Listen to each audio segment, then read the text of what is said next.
जन्म जन्मांतरों के चीरकाल की वासना और जीवत्व के संस्कार हैं। योग वशिष्ठ में वशिष्ठ महाराज कहते हैं कि उस चीरकाल के कुसंस्कारों को, जीव संस्कारों को मिटाने के लिए चीरकाल अभ्यास चाहिए। श्री कृष्ण कहते हैं अभ्यास योग युक्तेन चेतसा नान्यगामिनी परम पुरुषम दिव्यम याति पार्थानुचिंतयन्। अभ्यास तो सब लोग करते, लेकिन अभ्यास में उस द्वासुपर्णा का योग कर दो, ईश्वर का योग। आप कार्य करने के पहले मौन हो जाओ, उससे प्रार्थना करके अथवा शांत। कार्य के बाद मौन हो जाओ, आपके कार्य में चार चांद लगेंगे। कोई कठिन तो नहीं भाई। मैं ये नहीं आग्रह करता हूँ किसी मूर्ति के पास चले जाओ, मंदिर में चले जाओ, मेरे आश्रम में आ जाओ। मैं तो आपको स्वतंत्र बनाना चाहता हूँ। हम स्वतंत्र, आप भी स्वतंत्र। हम पराधीनता नहीं मानते तो आपको पराधीन मैं कर ही नहीं सकता। मैं अगर दारू पीता हूँ तो आपको दारू पिलाने में मजा आएगा। ऐसे ही मैं परमात्मा रस का दारू पीता हूँ तो वही दारू पिलाने का मेरे हॉबी हो जाती है। तो मेरे से एक संत ने पूछा कि सच्चे संत की पहचान क्या? मैं क्या सच्चे शराबी की पहचान क्या? बोले खूब दारू पीता हूँ। मैं क्या सच्चे जुआरी की पहचान क्या? बोले खूब जुआ करता हूँ। मैं क्या गलत बात है? सच्चे जुआरी की पहचान है कि उसके संग में आप जुआ खेलने लग जाओ। सच्चे शराबी की पहचान है कि आप उसके संग में शराब पीने लग जाओ। ऐसे ही सच्चे संत की पहचान है कि उसके संग में आने वाले सच्चे सुख के रास्ते चल पड़े। अब कच्चे सुख के रास्ते सदियां की आदत है तो 4 दिन में तो नहीं चल पड़ेंगे। एक छोटी मोटी नौकरी पाने के लिए 12-12 साल पढ़ना पड़ता है, ग्रेजुएशन लाना पड़ता है। तो ये परब्रह्म परमात्मा का सुख, और वो भी राम कबीरो एक भयो जग जानत है नाई। हम न जिएंगे न मरेंगे न आएंगे न जाएंगे। ऐसे अनुभव बोलते महापुरुष। नारायण नारायण नारायण। तो अंतःकरण 12 साल पवित्र करने के बाद भी अगर सावधान नहीं रहे, ये ऐसा है वो ऐसा है, तो तुरंत अपवित्र हो जाएगा। तो अंतःकरण क्या चीज है? अरे चिंतन करने की वृत्ति, चिंतन करने का साधन ही अंतःकरण है। तो जब आप राग से द्वेष से चिंतन करते तो मलिन हो गया, और आप प्रभु प्रेम से और समता से चिंतन करते तो शुद्ध हो गया। तो जिस समय समता भरा व्यवहार है, समता भरा चिंतन है, तो अंतःकरण शुद्ध है। और जिस समय गड़बड़ वाला व्यवहार है तो अशुद्ध है। फिर ये अशुद्धि मंदिर मस्जिद चर्च में भी हो सकती है, और शुद्धि बीच बाजार में सदना के द्वार पर भी हो सकती है, शबरी के द्वार भी हो सकती है। तो आपका चिंतन ऊंचा हो जाए। भगवान शंकर के ससरा हैं, लेकिन चिंतन मलिन है, यज्ञ करके नीचा दिखाते। तो अच्छा काम करके किसी को नीचा दिखाना है तो आपका अंतःकरण मलिनता की तरफ जा रहा है। तो द्वेष से प्रेरित होकर नहीं, राग से प्रेरित होकर नहीं, भगवत प्रीति अर्थ जो कर्म है, भगवत प्रीति अर्थ जो चिंतन है, भगवत प्रीति अर्थ जो आप चाहते हैं करते हैं, उस समय आप शुद्ध हैं। जब खिन्नता आए, दुख आए, भय आए तो समझो अशुद्धि है ये अंतःकरण। जब उदारता है, समता है, आनंद आए, जो भी आ गया, हे बाबा है वो महाराज को गालियां सुना दी खूब।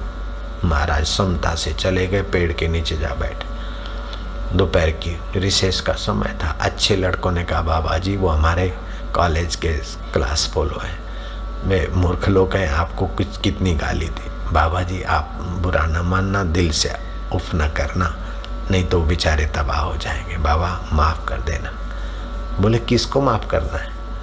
बोले उन लड़कों ने आपको मजाक उड़ाया, गाली दिया। बोले उन्होंने गाली दिया, मैंने लिया ही नहीं, मेरा क्या बिगड़ा। तो मैं अपना अंतःकरण अशुद्ध क्यों करूं? उनकी मर्जी है, उनका माल मुझे पसंद ही नहीं है, मैं मौज में बेटा जाओ जाओ। कितने अंतःकरण की शुद्धि। अच्छा गाली दिया और महात्मा ने ये कर भी दिया, और अंदर में द्वेष नहीं, हित की भावना है, तो महात्मा ने क्रोध नहीं किया, गर्जना की है, खबरदार लाइन लगा, प्रसाद बंद हो जाएगा या हो जाएगा। तो ऐसा नहीं कि अंदर अशांति हो गई, खिन्न हो गए। नहीं, क्षणे रुष्टा क्षणे तुष्टा, रुष्टा तुष्टा क्षणे थोड़े, ऐसे महात्मा छोटे अंतःकरण वाले नहीं होते। वो तो महाराज सीते करते हुए भी भीतर सम्मान होते।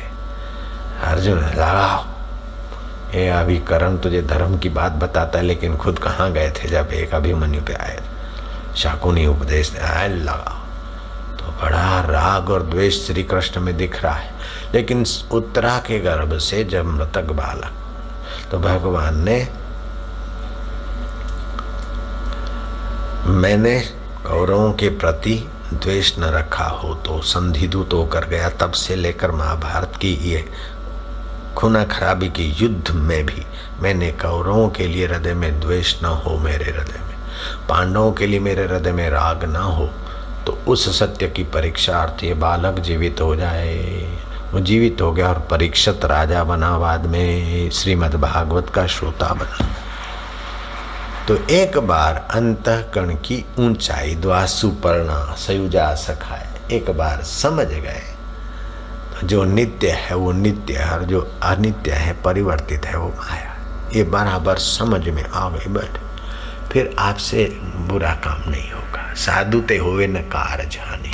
हो सकता है कि आप डंडा लेके किसी की पिटाई करने को भागे, हो सकता है। रमन महर्षि को किसी ने सवाल पूछा, जवाब मिला, फिर सवाल पूछा, फिर जवाब दिया, लेकिन उस पंडित के बच्चे ने अपना रुबाब दिखाने के लिए, अपनी चतुराई दिखाने के लिए ही सवाल पूछे। जब तीसरा सवाल या चौथा पूछे तो रमन महर्षि डंडा लेगा, तो ऐसे दौड़े कि वो युवक पंडित का बच्चा थक गया। रमन महर्षि भी दौड़े जाए और दूर भगा कर आए और डंडा रख के बैठे। लेखक लिखते हैं कि उस दिन महर्षि को हमने इतना प्रसन्न पाया कि आह गजब का। तो आ गया, गर्जना कर ली, लेकिन अंतःकरण में कुछ नहीं। तो कबीर जी ने इसका अपना अनुभव वर्णन किया।